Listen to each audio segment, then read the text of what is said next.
नमस्कार मेरे श्रोतागण। मैंने आपको ग्रहों के जो रत्न होते हैं उसके अनुसार उनकी कुछ वृक्षों की जड़ों को भी पहनने के लिए ज्योतिष शास्त्र में कहा जाता है। जैसे आपके पास माड़ी नहीं है तो आप कौन सी जड़, बिल्व जड़ को, बेल की जड़ को पहन सकते हैं। आपके पास पुखराज नहीं है, केले की जड़ को, आप केले की जड़ को भी आप पहन सकते हैं। उसमें कुछ वृक्षों के जड़ों को पहनने के लिए ज्योतिष शास्त्र में बताया गया है। आज मैं आपको ये जानकारी देने जा रही हूँ कि आपके उपरत्न भी होते हैं, आपके जो रत्न होते हैं उसके उपरत्न भी होते हैं, जो वो थोड़े से सस्ते मिलते हैं। और उपरत्न को भी पहन के आप माणिक का प्रभाव अपने ला सकते हैं।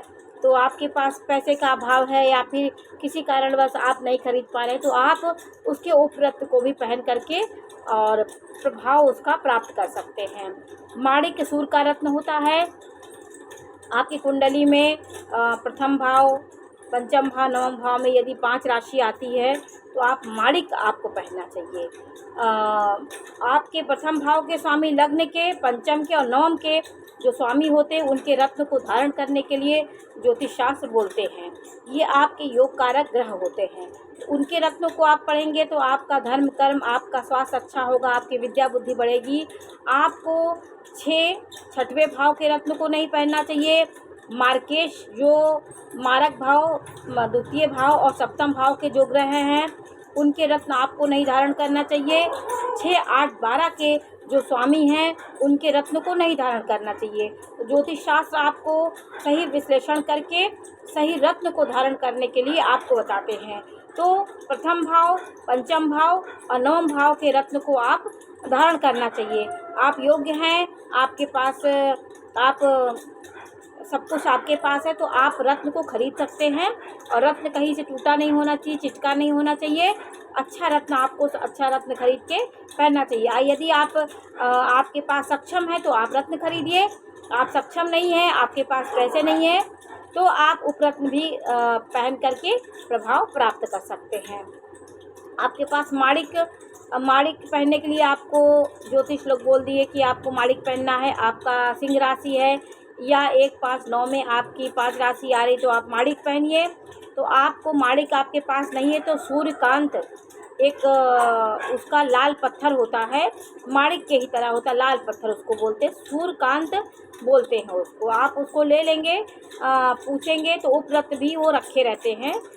रत्न जो बेचते हैं वो आपको सूर्यकांत आप बोलेंगे तो वो आपको माणिक के स्थान पे ये उपरत्न आपको देंगे। और तांबड़ा भी होता है। उपरत्न कई ठोस होते हैं लेकिन लाल पत्थर और ये सूर्यकांत ये ज़्यादा प्रचलित है। मैसूरी माणिक होता है, वो भी कुछ सस्ता मिलता है, ये माणिक से सस्ता मिलता है। तो मैसूरी माणिक, लाल पत्थर, इसको कहते हैं सूर्यकांत, ये माणिक के उपरत्न हैं। तो इसे भी आप पहन सकते हैं। नीलम महंगा रत्न है। यदि आप नहीं ले सकते नीलम को, जैसे आपके शनि आपका अच्छा है, प्रथम भाव, पंचम भाव, नवम भाव का शनि कारक है, वहाँ का शनि बैठा है वहाँ पे, तो आप नीलम धारण कर सकते हैं। नीलम यदि आपका 6, 8, 12 में 10 नंबर और 11 नंबर की राशि है तो नीलम आपको कभी नहीं धारण करना चाहिए। आपको लाभ होने के साथ आपको बहुत बड़ी हानि का सामना करना पड़ता है। तो 6, 8, 12 में आपके शनि है तो आपको नीलम बिल्कुल नहीं धारण करना चाहिए। आपका शनि योग कारक है तो नीलम आपके लिए बहुत सूट करेगा।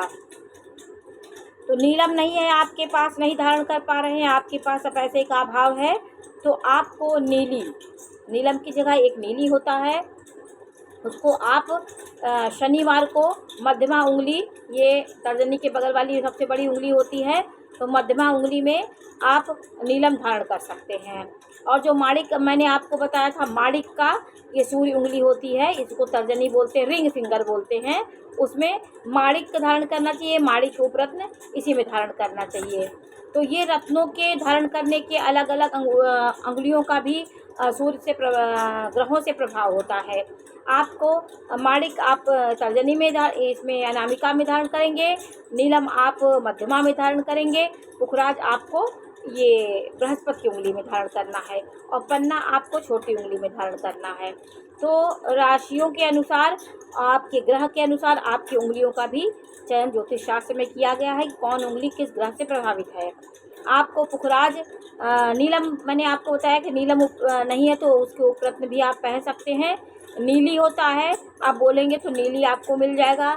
लाजवर्त होता है और फिरोजा और कटैला, ये 4 उपरत्न होते हैं। नीली, लाजवर्त, फिरोजा और कटैला, ये नीलम के उपरत्न है। तो नीलम तो बहुत महंगा होता है, लोग इसी को पहनते हैं। नीली, लाजवर्त, फिरोजा और कटैला, ये नीलम सबको नहीं उपलब्ध होता है तो इसको भी आप पहन सकते हैं।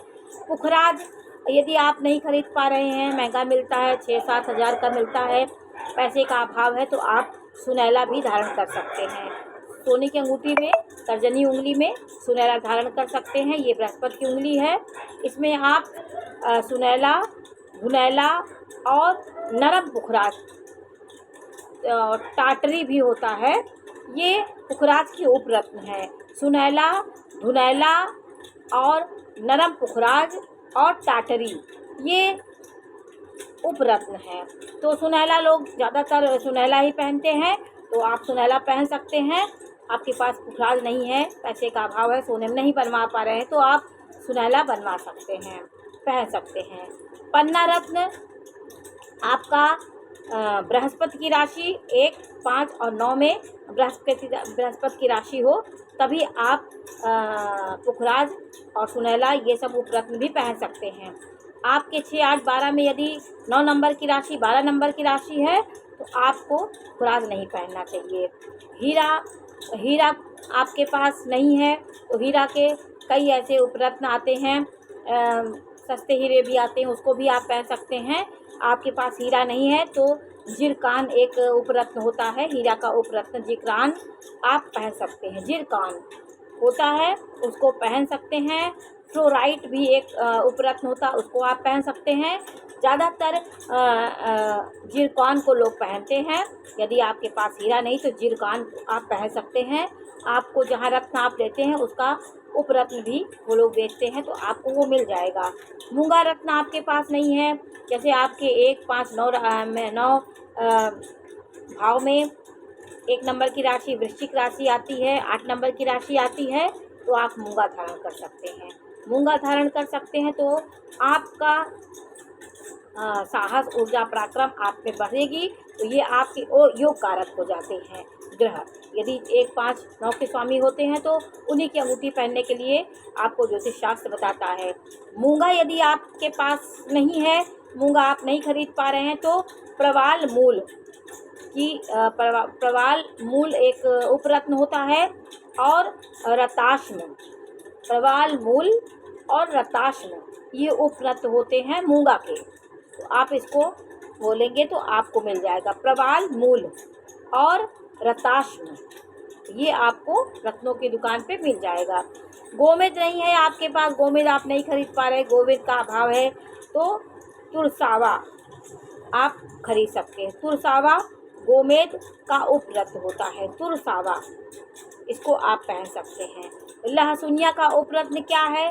करकेटक, व्याघ्राक्ष, ये उपरत्न लहसनिया के होते हैं। आपको ज्योतिषीय पहनने के लिए बोले, अगर आपके पास नहीं है तो आप इनकी उपरत्नों को भी धारण कर सकते हैं, तो थोड़ा उसका प्रभाव आपको मिलेगा। रत्नों की बात तो अलग होती है, रत्न अच्छे रत्न होते हैं तो उसका प्रभाव आपके शरीर में सकारात्मकता आपको मिलती है। जो ग्रह आपके वीक हैं उनकी शक्ति बढ़ती है।